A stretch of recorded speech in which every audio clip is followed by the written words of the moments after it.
9 बार के विधायक, 6 बार के मंत्री और सांसद अवधेश प्रसाद जी हैं।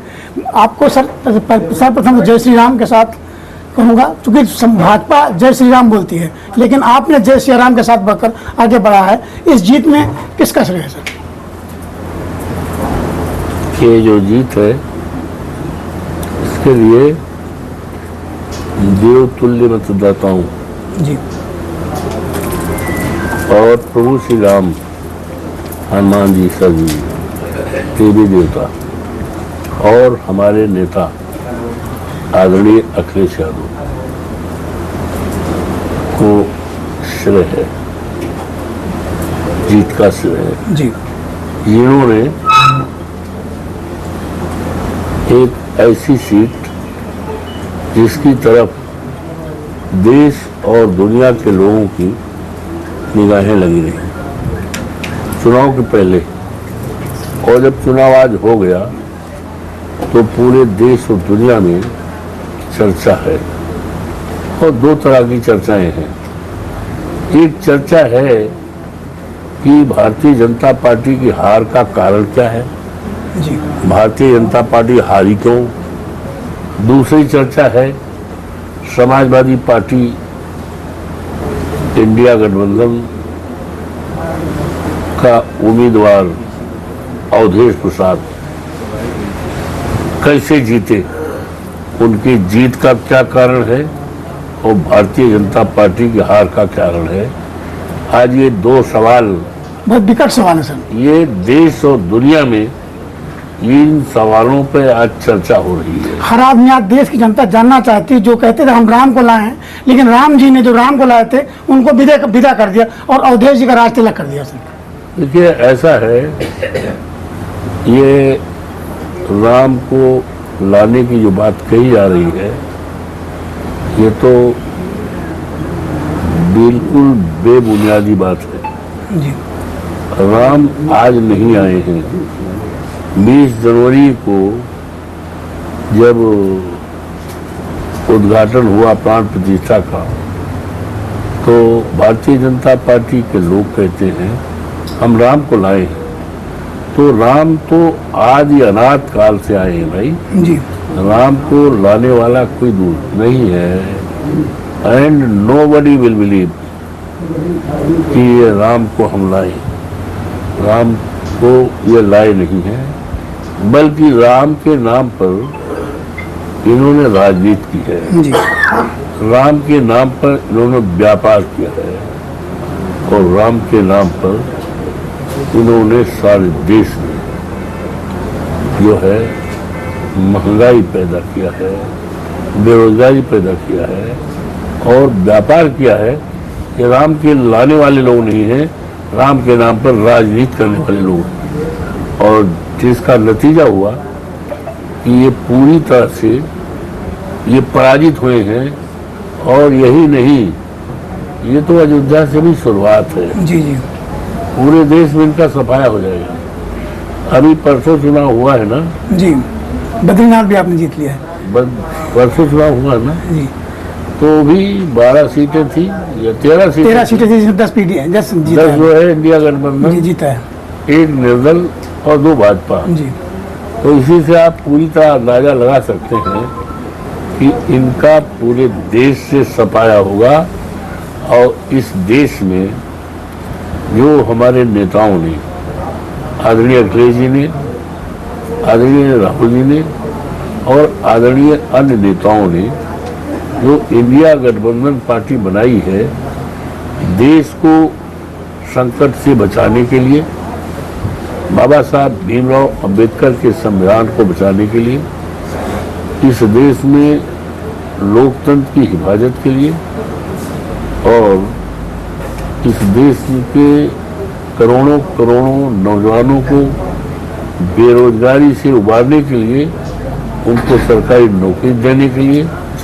और सेना का जो एक बहुत बड़ा सम्मान है, दुनिया के लोग हमारे देश की सेना पर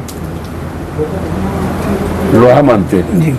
हमें गर्व है अपने देश की सेना पर। तो सेना के सम्मान को बढ़ाने के लिए, अग्निवीर जैसी व्यवस्था को खत्म करने के लिए इस तरह का जो इंडिया गठबंधन बना है, काफी हद पे सफल है, सार्थक है और निश्चित तौर से ये इंडिया गठबंधन जो है भारतीय जनता पार्टी को सफाया करेगा और इस देश में बहुत बढ़िया सरकार, एक मजबूत राष्ट्र और खुशहाल राष्ट्र जिसकी कल्पना राष्ट्रपिता महात्मा गांधी ने किया था, जिसकी कल्पना डॉक्टर बाबा साहब भीमराव अम्बेडकर ने किया था, जिस समाज और देश की कल्पना डॉक्टर राम मनोहर लोहिया ने किया था, आदरणीय चौधरी चरण सिंह ने किया था, आदरणीय मुलायम सिंह यादव जी ने किया था और इस देश के तमाम अमर सपूतों ने, अमर शहीदों ने, वीरांगना उदा देवी पासी, वीरांगना जलपाई बाई कोरी जी और तमाम देश के तमाम जो शहीद हुए हैं उनकी जो इस देश में समाज बनाने की जो सपना था, उस सपने को साकार करने के लिए ये इंडिया गठबंधन की सरकार बनी है और निश्चित तौर से वो दिन दूर नहीं कि एक मजबूत राष्ट्र और खुशहाल राष्ट्र बनेगा। आज अयोध्या की चर्चा पूरे विश्व में हो रही, पूरे देश में हो रही सर। प्रभु श्री राम के ऊपर राजनीति करने वाले भगवान श्री राम का जो मंदिर बना है उसमें पानी टपक रहा है और यही नहीं, रामपथ मार्ग जगह जगह धंस गए। इस पर क्या कहना सर?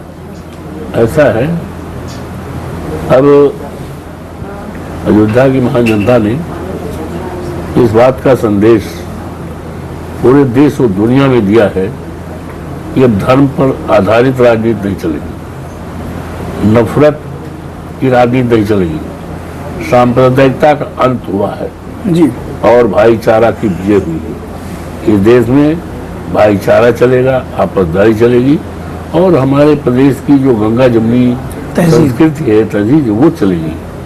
और अब ये संदेश गया है कि अब धर्म पर आधारित राजनीति नहीं चलेगी। उपचुनाव से पीडीए की क्या रणनीति रहेगी?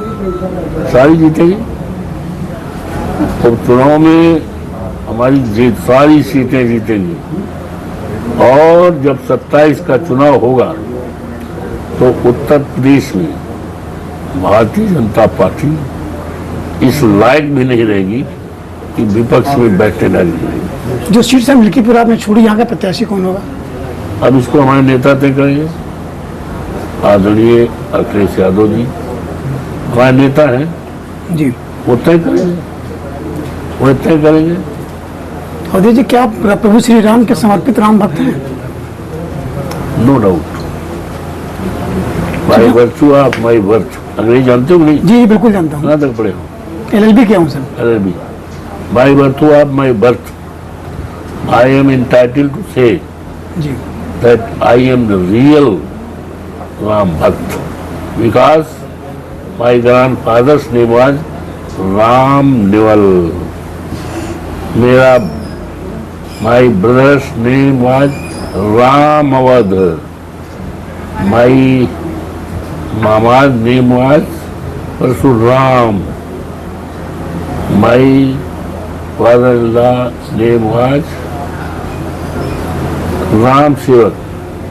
My father's name was Dukhi Ram.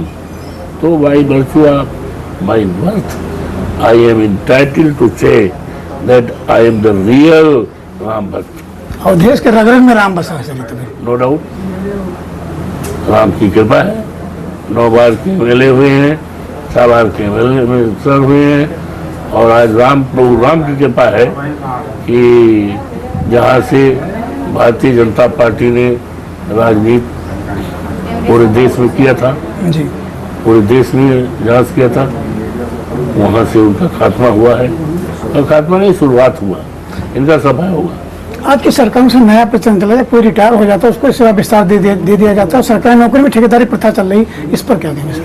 सब खत्म हुआ, आने दीजिए हमारी सरकार आने दीजिए। ये जो सरकारी ये नौकरी है, आउटसोर्सिंग की है और तमाम इस तरह टेम्परेरी नौकरी है, ये खत्म हो जाएगी और रेगुलर नौकरी दी जाएगी और जिससे इस देश और प्रदेश के नौजवानों का भविष्य उज्जवल रहे। विगत 7 वर्षों में 70 परीक्षाएं सरकार में लीक हो चुकी हैं। युवाओं के भविष्य के साथ क्या होगा सर? ये तो भारतीय जनता पार्टी के शासन का ये नमूना है, ये नमूना है, जी, ये तो नमूना है। और ये इसका केवल दवाई इलाज उपाय है इस सरकार को हटाना और इस देश में इंडिया पार्टी की सरकार बनाना। अजय जी, मेरा आपसे एक आखिरी सवाल है। आपने माननीय नेताजी के साथ भी काम किया है, आज अखिलेश जी के साथ काम करें, दोनों में क्या अंतर है सर? कोई अंतर नहीं, कोई अंतर नहीं, कोई अंतर नहीं। कोई अंतर नहीं। दोनों हमारे नेता हैं, दोनों हमारा सम्मान करते हैं, आदर करते हैं, कोई अंतर नहीं। कोई अंतर। अखिलेश जी, युवाओं के लिए क्या रणनीति रहेगी आपकी? युवाओं के लिए सरकारी नौकरी, सरकारी नौकरी। युवा हमारे देश की दौलत है। इसी देश की दौलत सोना चांदी हीरा जवाहरात नहीं होती है। जी, देश की दौलत हमारा नौजवान है, देश की दौलत हमारे देश के इंसान है। तो इनके लिए एक ही रास्ता है और सरकारी नौकरी। और हमारी पार्टी की सरकार आएगी तो कहीं पर्चा वर्चा लीक नहीं होगा, कहीं पर्चा नहीं लीक होगा, जी, कहीं हिम्मत कोई नहीं करेगा। उनके लिए रोजगार, उनका सम्मान और उनकी खुशहाली हमारी पार्टी की सरकार जब आएगी तो किया जाएगा। ये थे हमारे साथ अयोध्या के सांसद अवधेश प्रसाद जी। उन्होंने कहा कि 2027 में हमारी सरकार पूर्ण बहुमत की आ रही है और सरकार आने के बाद युवाओं का पूर्ण विकास किया जाए, सरकारी नौकरी में उनका विकास किया जाए और किसी तरह का कोई भेदभाव नहीं होगा। मेरी सरकार में कोई पर्चे लीक नहीं होंगे। क्या कहा?